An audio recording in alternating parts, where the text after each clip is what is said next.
Hello বন্ধুরা, আজ বানাচ্ছি এই যে সিলভার কাপ মাছ দিয়েছি 4 পিস। এই সিলভার কাপ মাছ দিয়ে আমি আম দিয়ে টক ঝাল করব। তো প্রথমে মাছগুলো আমি নুন আর হলুদ মাখিয়ে দিচ্ছি, ভালো করে মাখিয়ে দিয়েছি। এবার গ্যাসের মধ্যে একটা কড়া বসিয়ে দিয়েছিলাম আগে থেকে। কড়াটা গরম হয়ে গেছে, কড়ার মধ্যে আমি একটু সরষের তেল দিয়ে দিচ্ছি।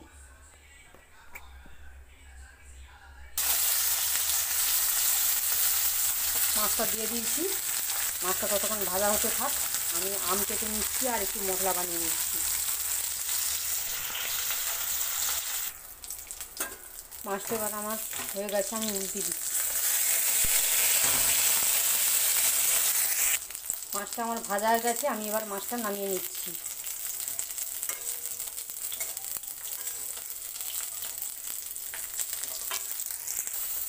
মাছ ভাজাটা আমি এবারে নামিয়ে নিয়েছি। এখানে ওই কড়ার মধ্যে এইবারে আমি একটু দিয়ে দিচ্ছি 5 ফোড়ন, দিচ্ছি আম কুচানা,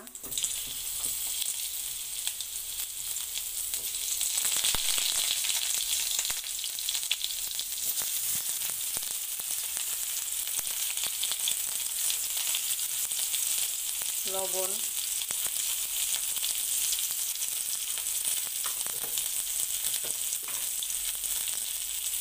হলুদ,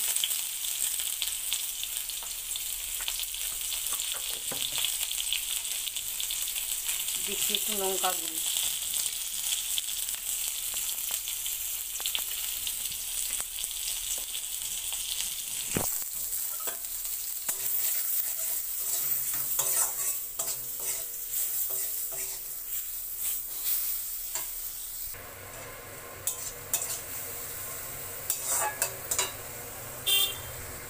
আমি এখানে একটা মশলা করে নিয়েছিলাম, একটু অল্প করে জিরা আর সরষা আমি শিলপাটাতে বেটে নিয়ে এসেছি।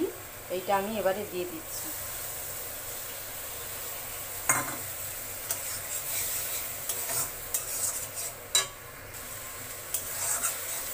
মশলাটা আমি ভালো করে কষিয়ে নেব।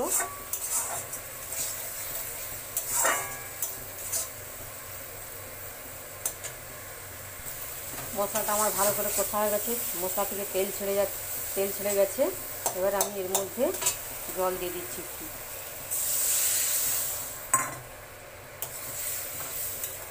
জল দিয়ে ঝোলটা একটু ফুটতে দেবো, তারপর আমি মাছগুলো দিয়ে দেবো।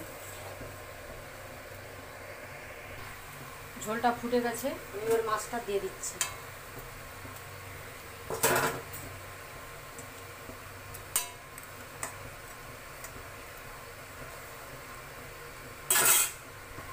আমি উপর দিয়ে চেরা একটা কাঁচা লঙ্কা দিয়ে দিচ্ছি।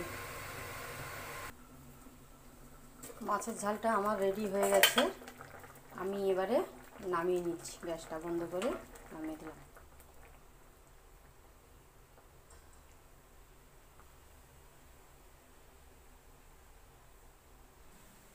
মাছের ঝালটা আমি নামিয়ে নিয়েছি। এই গরম ভাতের সঙ্গে জাস্ট জমে যাবে। এই গরমের সময় যদি একটু টক টক ঝাল ঝাল এরকম মাছের ঝাল থাকে, তাহলে তো আর কোনো কথাই নেই, এক থালা ভাত নিমেষেই উঠে যাবে। তো এরকম আপনারা বানিয়ে খেয়ে দেখবেন, কেমন লাগে আমাকে জানাবেন।